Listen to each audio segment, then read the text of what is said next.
On today's episode of Locked On Avalanche, the Avs season is over and Mikko Rantanen ended it. That's going to be a bitter pill to swallow for a little while, Kyle. We'll talk about it. New episode of Locked On Avalanche coming at you.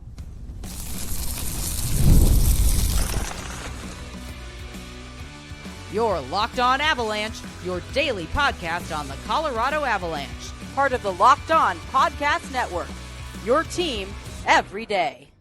All right, everybody, welcome to the Locked On Avalanche podcast, part of the Locked On Podcast Network, your team every day. Thank you for tuning in and making this your first listen of the day. That is always appreciated. I'm your host, Chris Maselli. With me, as always, Mr. Shaggy Von Doom, Kyle Sullivan. If you want to get in on the conversation, join our Subtext. Link is in the show notes below. Chat with Kyle and I one-on-one. We get your opinion, everything Avalanche related, and share it on this very podcast. And opinions are going to be had for quite a while. So it's going to be an interesting offseason for the Avalanche. So definitely sign up for that and get your voice heard, because there's going to be a lot of them. There's going to be a lot of voices after this one. And it's not just that the Avs season is over. It's in the fashion in which it ended, and not just blowing a third period lead. It's the man who did it to them, and it's Mikko Rantanen. So there's obviously a ton to get here, Kyle. But I'd like to know where your thoughts are at. Is it just on that? Is it just on the Mikko part of it? Is it everything that this team had it? They had it. Get a 2-goal lead in the third, and another kind of collapse when things go bad. They just couldn't stop the bleeding. Everything about this current Colorado Avalanche team, every storyline, you mentioned voices, every side of the coin that you're on, whether it's fire this, trade this, never should have traded this guy's my favorite, this guy doesn't do this. Everything was correct in that third period. It all came to play. You question the Avs' heart? Third period. Should get rid of Mikko Rantanen? Third period. How this team is put together? Third period. The Avalanche had it. This was theirs. They were about to win their first Game 7 since 2000, who knows? Whatever. And you're about to hand DeBoer his first loss. You got punched in the mouth, and you're too busy raising your hand, making sure the ref gets the call. Or Nathan MacKinnon stopping like he was unplugged when his shift is over. You saw so many tiny little things all come to fruition at once. And when you take your foot off the gas in the third period of Game 7 of the NHL playoffs, when you have a force like the Dallas Stars hungry for that next round, and Mikko Rantanen getting hot when he got hot, you're going to get the results you had. So I felt good going into the third, coming out of the third. Everything is up for question. Yeah, I don't think the Avs took the foot off the gas at all. I don't think that was part of the problem. I think it was, Mikko gets the first one. It's a nice nice goal by him on that first one. But it's this series. It's so funny because both sides, both fan bases can complain about the same thing in so many aspects. In the one game where the Stars fans felt like, I think it was Brock Nelson who gave like a pick play and it sprung Nichushkin for a goal. They didn't like that. Well, you got one back in this one with the first Mikko Rantanen goal. I think it was Hintz who kind of had a pick play. Okay, you got it. Stars fans didn't like the fluky goals that the Avalanche got in Game 6, and they were fluky. I get it. You got one back in this one, the Mikko Rantanen second goal that went off of Sam Girard's skate. So you had both sides of the coin in terms of fan bases, and teams can argue about, oh, this happened to our team. Well, it happened to the other team too. So that's a wash. That whole thing is a wash. Where it gets iffy for me is just Mikko Rantanen just putting his stamp on this series, because Game 1 through 4, he was non-existent. and Stars fans want to go to the post that I put up about how they bailed on him, it's because you did. You completely did, and now you can backtrack all you want. That's totally fine, and say like, "Oh, we never said that." You did, and there's screenshots to prove it. But none of what matters is he turned it around. He absolutely turned it around. But my problem comes in with the Avalanche is they don't deserve this. Not because of I thought they played well. They played well. There's a hard fought game. In the end, you lose it, but you don't deserve this. Why? Because the Stars were without two of their best players, and you needed 7 games against them. That to me is just the inexcusable part, because flip it. If it was, I want to say Nathan MacKinnon and Cale Makar, and that's close. Like Robertson and Heiskanen are great players. Are they Nathan MacKinnon, Cale Makar? Maybe not, but they're just right below them. They're that next tier, maybe half a tier below them, right? They're that good. So, okay, fine. Let's say that if it was Nathan MacKinnon and Cale Makar out for the Colorado Avalanche, do you think this would have went 7 games? Not at all, because Dallas would have pounced. Dallas would have figured out how to beat the Avalanche in a sweep or 5 games or a gentleman's sweep, something like that. For the fact that the Avalanche could not beat the Dallas Stars with those 2 guys out the entire series, you don't deserve this. You don't.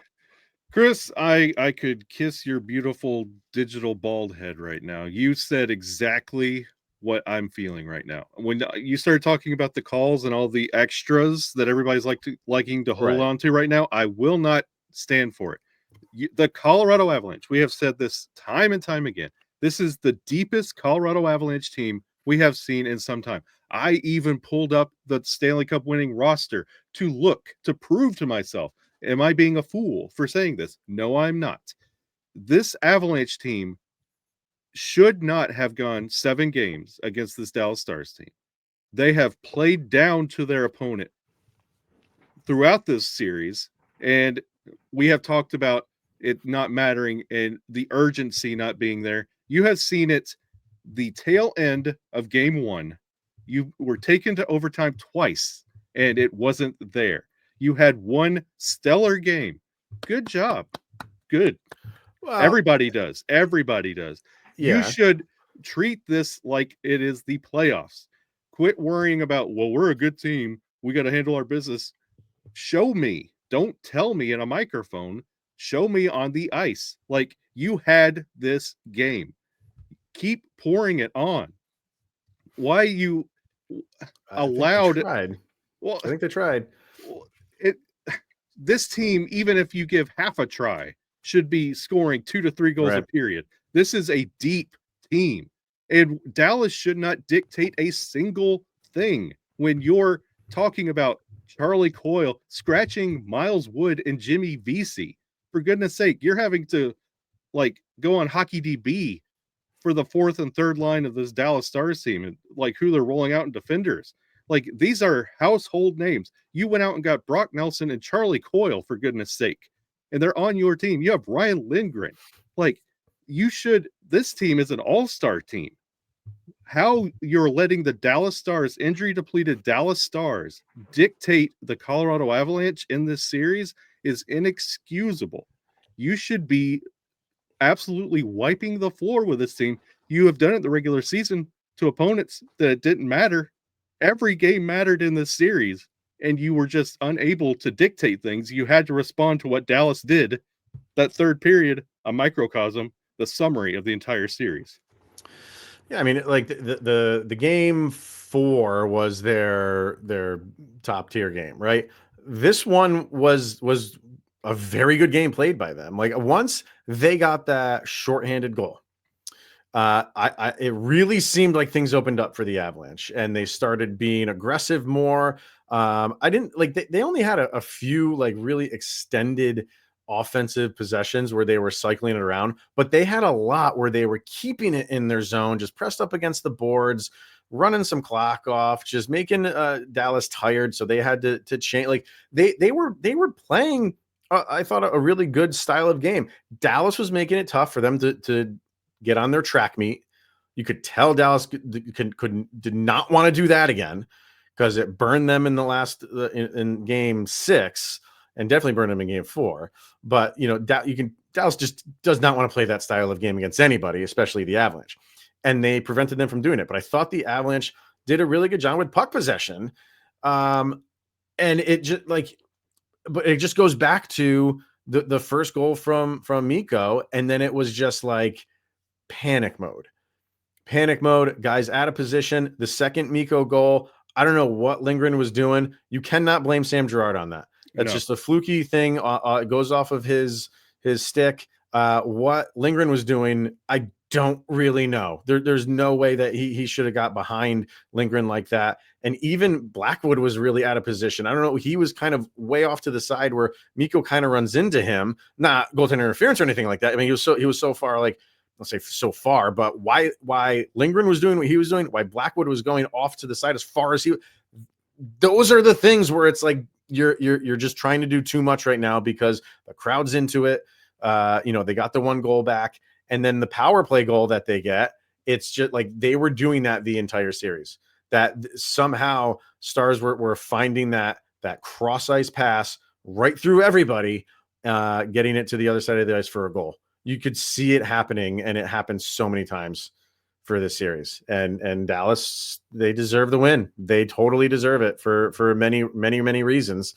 And the Avalanche have a lot of thinking to do. Yeah, they do. A lot. So more to talk about with this one, obviously. So we'll kind of touch on it. We had a long offseason, obviously, but kind of like the raw emotion of this one, and what the Avs do this offseason. We'll talk about that coming up next.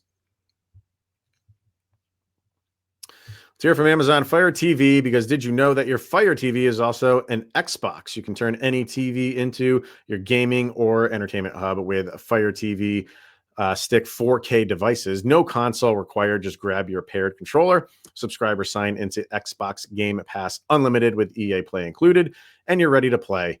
Dive into hundreds of premium titles from EA Sports College Football 25 to Call of Duty Black Ops 6 and Avowed. And as easily as you stream your favorite sports shows, it's gaming made simple, and it's all on your Fire TV. So head to amazon.com/Fire TV Locked On to get started. Xbox Game Pass Ultimate subscription and compatible controller is required. Available on selected devices, including a Fire TV Stick 4K second generation, Fire TV Stick Mac 4K Max first and second generation, and Fire TV Cube third generation. Plug in, have fun.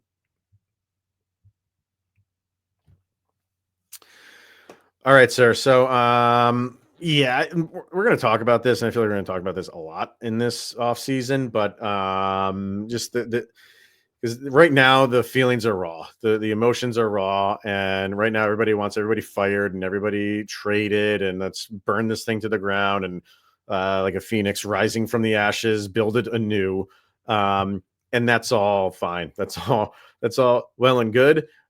Try to, as best you can, stand back from it and assess it. What is your kind of like gut initial reaction on what the Avalanche do this offseason? I will tell you, and this is raw, but this is based. It's not Bednar's problem, so we could stop that. We could stop that right now, but it does go above Bednar. I believe this is a CMAC thing. Okay. For multiple things. You traded away Mikko Rantanen. We talked about how does this deal look at the end of the year? Congratulations, everybody. Look to your left, look to your right. We're at the end of the year. And who put you out? The guy you traded away. Interesting. I know everybody's going to say yes, no on either side of that. Well, that's fine. The last 2 seasons, McFarland has put a team together that he's had to rebuild from the ground up at the trade deadline because pieces aren't working. Ryan Johansson, you remember that? We had to do that again. We had to bring in Charlie Coyle, Brock Nelson. Bednar's doing the best with what he's been given. This team is, and honestly, if we didn't have the whole Mikko Rantanen thing, this might have a better outcome at the end of the year. I understand Natchez was great and wonderful. Drury was wonderful, except for that was a holding call. Yeah, At the end, I don't have a problem with any of the penalties in this game. yeah, that was Really a did. holding call. I know a lot of people had a complaint with that. It was a holding call. I wanted that on the record. Mm. But no, this is a serious CMAC problem. Do not confuse. Like CMAC was not. He was not part of the Stanley Cup building team. He took over after that, and after that, you've been chasing ghosts. I want to say it's not a Bednar problem, but CMAC, there's some serious. Like I need to see some success here because you have told us this is a successful team and had to revamp it at both trade deadlines. This one was a little bit more extreme than what we've seen in quite some time, and you might be putting together an all-star roster, but nothing that's pushing past the second round because other than the Stanley Cup run, the Avs have not advanced past the second round. All right. And So, I get that. And since the cup win. So here's my kind of rebuttal to that is, like you're saying, like you're putting together an all-star roster. What else is his job? That's his job. well, this is To put together an all-star roster. well, the fault is, yes, you've had to, but you're having to go back and fix how this team was set up at the beginning of the year. He did. But he You didn't. had to, You're right. you stuck to Georgiev for some reason. Like this was our answer at did. goalie. You stuck to that for far too long. But also the price of that, of building this all-star roster, where is the future? You're trading those away left and right. Yes. Okay. That part is I understand that. Like, yes, you're giving like the Avs just have nothing in draft capital for the next few years. But you do that when you're in a team of the Avalanche, like what you're expecting of your team, you have to. Like everybody does that. You get rid of your picks, you get rid of your prospects, and when it doesn't work, now you're getting second guessed and third guessed and all that stuff.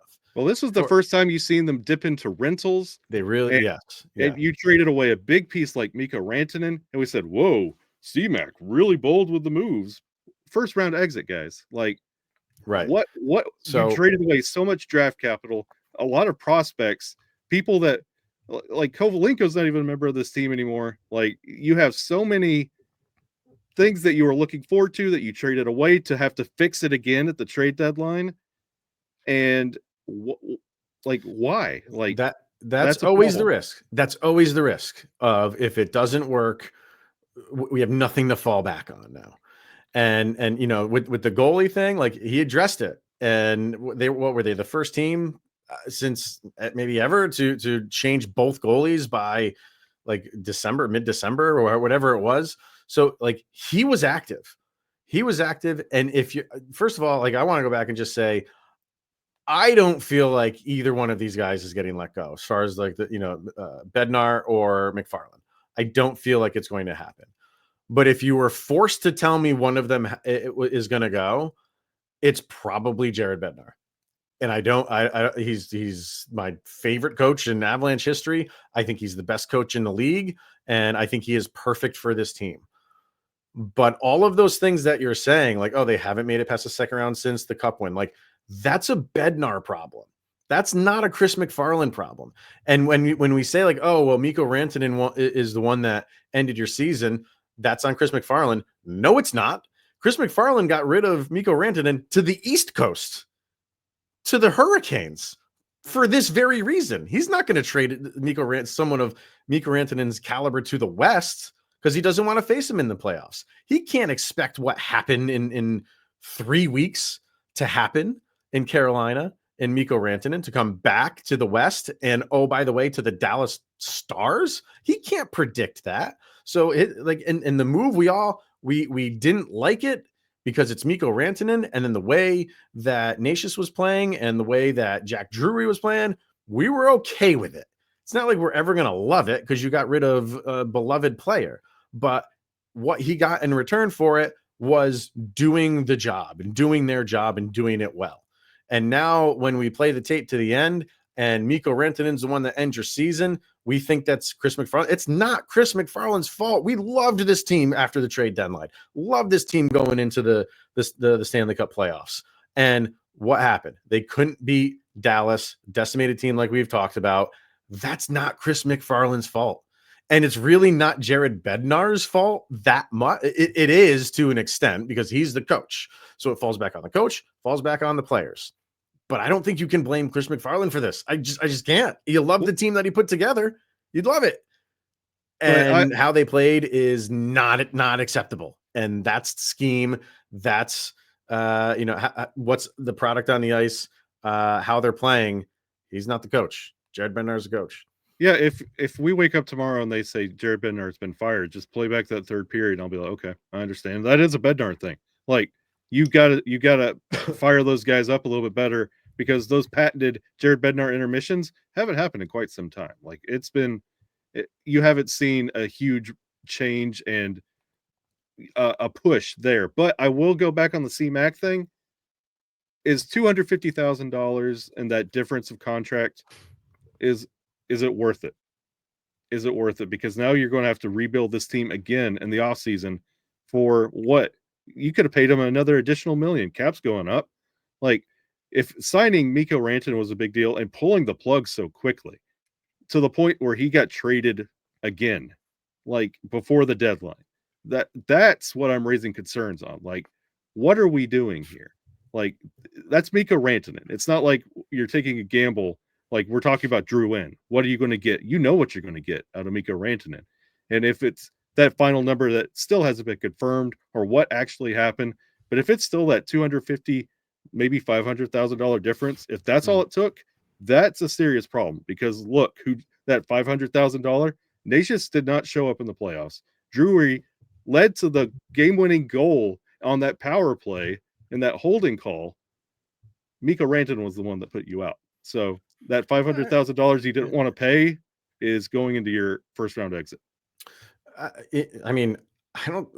Once Nashis got going, I thought he kind of like parroted Mikko Rantanen, not in production and points and stuff like that, just in that he finally got going. I mean, he finished third on the team in points.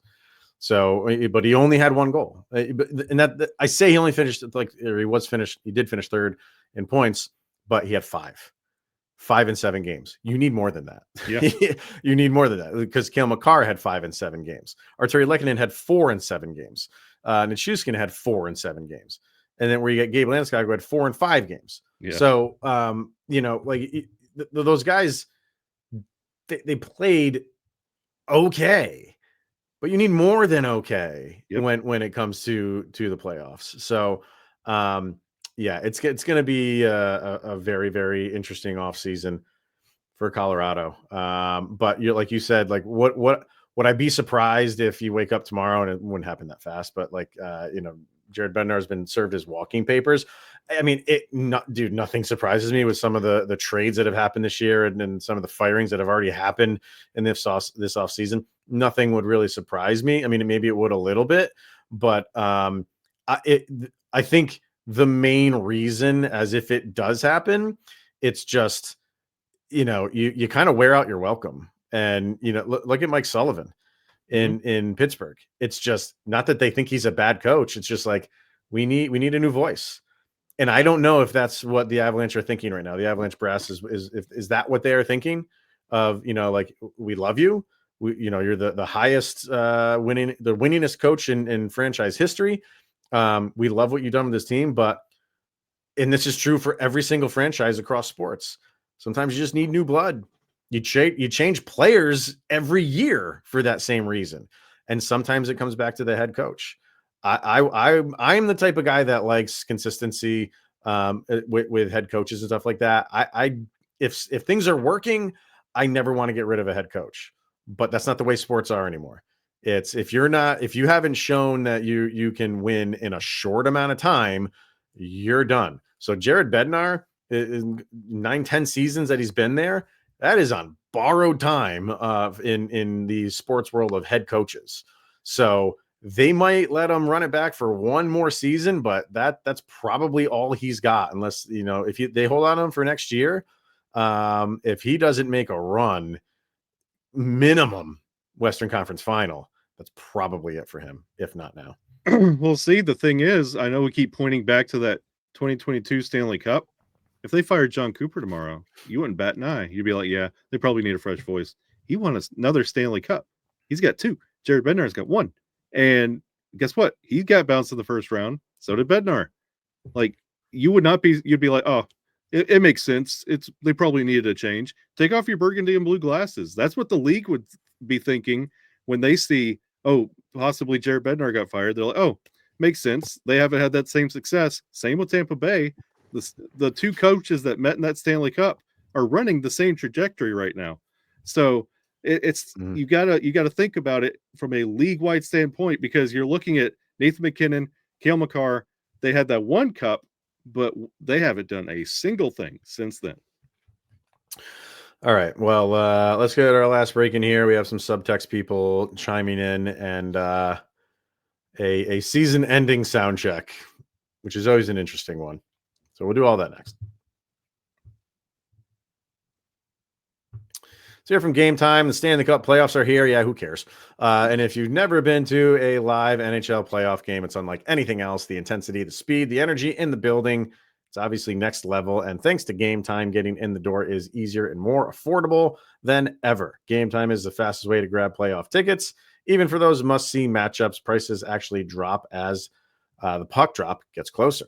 And with last-minute deals, you can save up to 60%. The priority last-minute deals for like that 60% off is for buying last-minute tickets on sporting events, concerts, comedy, theater, everything. They're all-in pricing shows the total cost up front, no surprise fees at checkout. So take the guesswork out of buying tickets with Gametime.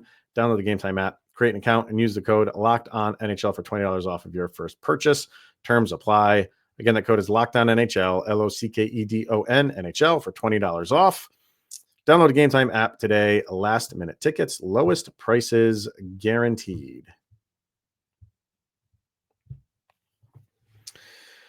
All right. So, yeah, like I said, there's going to be lots going on, and lots to peeling layers of an onion are going to be the theme for this offseason for the Avalanche. So a few people on Subtext chiming in. So, by the way, yeah, like the Subtext stuff goes on all off season long, because, you know, in a little while we'll do player grades and stuff like that. We get everybody's thoughts on player grades from our Subtext crew. Free agency, I throw out the draft, but I don't think there's going to be much of a draft for the Avalanche this year. So Subtext goes through the entirety of the calendar year, and you know, so definitely sign up for it if you want to throw your grades out, because they're going to be interesting.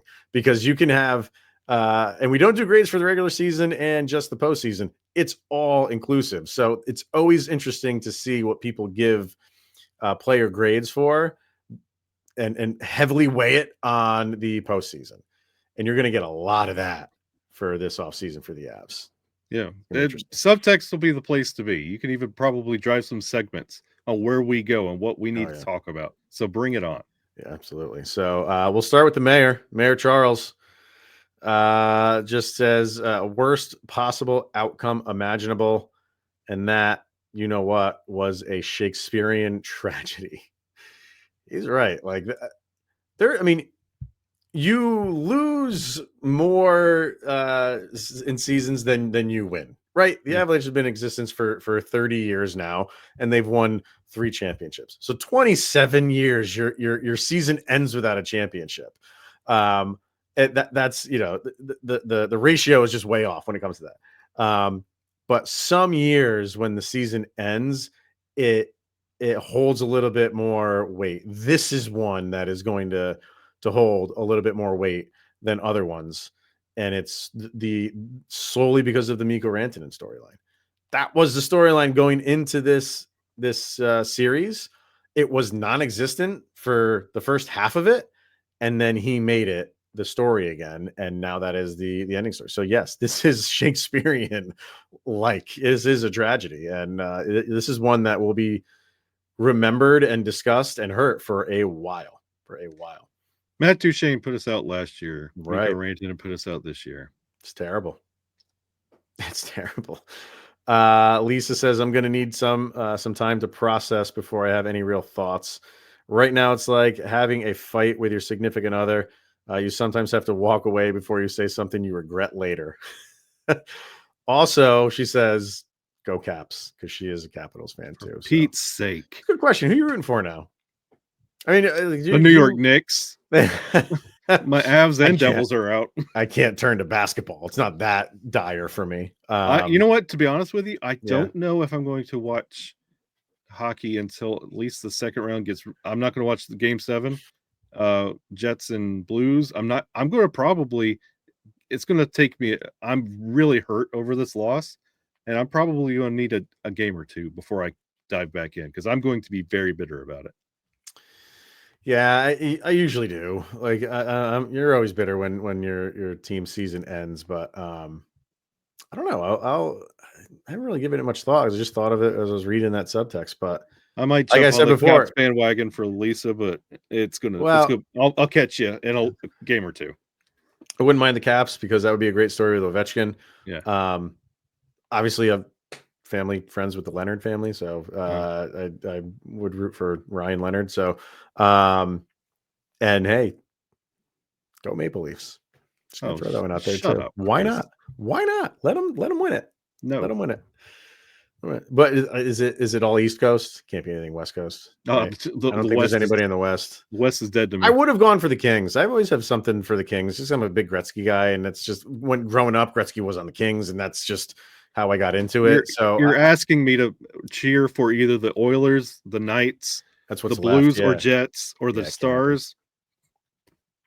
In some weird way, I wouldn't mind the Jets just because, like, it's just the small market. When we do those things on the Athletic, like, nobody wants to go there if you're a player, you know. So that would be kind of nice, and it's a Canadian team. Like I wouldn't mind that one at all. If you had to pick one team from the West, I would be fine with them doing it. But other than that, it's all East Coast for me. Maybe just say the Stars, so you could say the Avs lost to the Stanley Cup champions.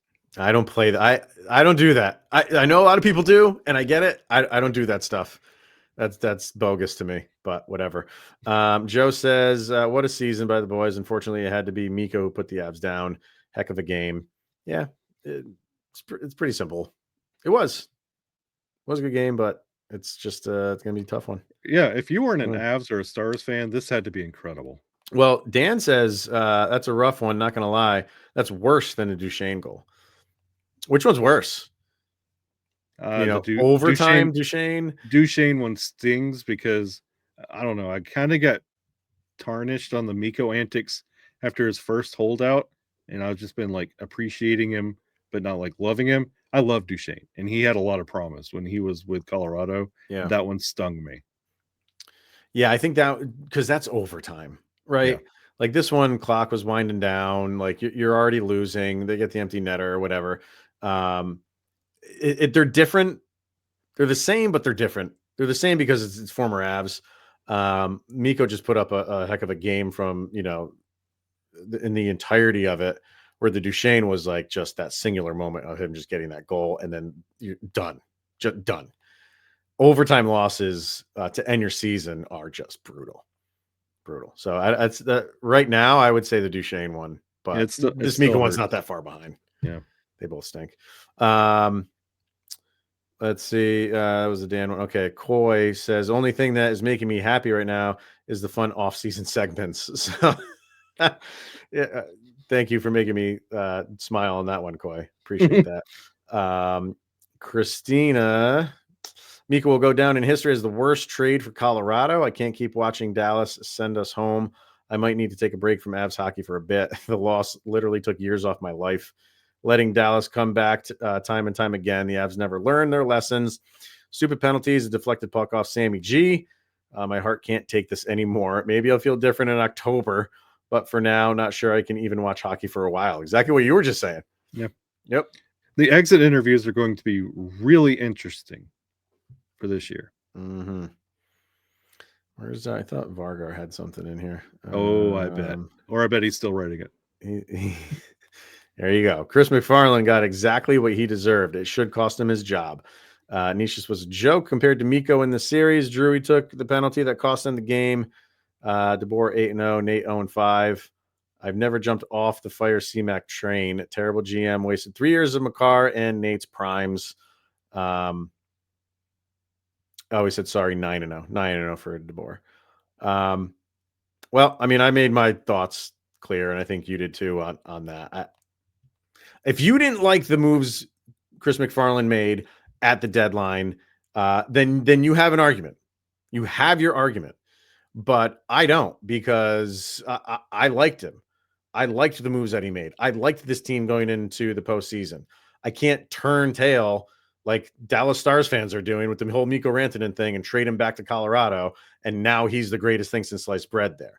I'm not doing that. I'm not turning and saying like Chris McFarland needs to be fired. No, because I went on about how he turned this team around in the moves he made were, I thought, great. And I thought going into the postseason, this team was great. So because they didn't perform well is not on him. So I'm not going to do that. I'm not going to turn around. But if you had that argument, and Vargar did, I got to give him credit there. He had the argument. He wasn't crazy about the makeup of this team, so he can make that argument. And I won't say that, he's a flip flopper, because he's not. But I can't do that, because I like, and I'm sticking by what how I feel, like what I'm saying is genuinely my truth. Like what I feel is about Chris McFarland is that's why I don't feel like he should be let go. But yeah, mine goes that stretch, like constantly presenting, this is your team, having revamped it at the trade deadline 2 years in a row, and your trade away just put you out of the playoffs, and your Stanley Cup winning goalie is in conversations for the Vezina. Wow. All right. So let's wrap this thing up with our sound check and figure out what happens. So, so we pick one song each that summarizes the most recent game, put the songs up on a playlist, which I think this was going to put a bow on LOA Soundcheck volume number 4. So that's what you search for when you go on Spotify. What do you got here, sir? This one works on multiple levels, because you know me. This is from the band The Doors, because we are slamming the door on the season. The song is it's just called The End. I'm going to read you just a little passage, because I love The Doors. Great vibe. Ride the snake, he's old, his skin is cold, the West is best. Get here, we'll do the rest. The blue bus is calling us. Driver, where are you taking us? Where are we going? Where are we going? The West is the best, but driver, where are you taking us? And I mean, and it's going to be time before we really have answers to that, but it's a good question. It's a really good question. And who's driving? It's another good question. Who's driving? And well, I mean, that's where I went with mine, is in kind of the same realm. I went with Filter. Ooh. The song is Where Do We Go From Here? You know what I mean? Like this is, I know everybody's saying like, oh, years wasted, and you're wasting. You're like, they're not trying to. They're trying to win. It's not easy winning the Stanley Cup. You could say that about Alex Ovechkin too, and the Capitals wasted his prime years, but he got one later in his career. So I don't buy into the whole like wasting years thing. You're not trying to waste years. You're trying to win it. It is not easy to do it. But that begs the question, who's driving? Where do we go from here? Because there's going to have to be changes. There's going to have to be. And if they are at the top, they're at the top. There's going to be ones in the middle of the players. That's going to happen. That happens every year. What are those moves like? And if it is higher, it's going to be an interesting one. I don't want the Avalanche to be that team that just cycles through coaches. I hate that. Absolutely hate that. I love that Jared Bednar has been there for a while. I love that he has his tenure that he's had. So if they do make a move, you better do something that's similar, because I hate the revolving door, the NHL with coaches. Can't stand it. I don't want the Avalanche to fall into that. Well, after the Seattle bounce, we were questioning, like, it was Nuke, and we're like, what is going on with the team? After the Dallas loss, you're like, okay, that's okay. We'll rebuild and we'll hit them better. We know this team could be better.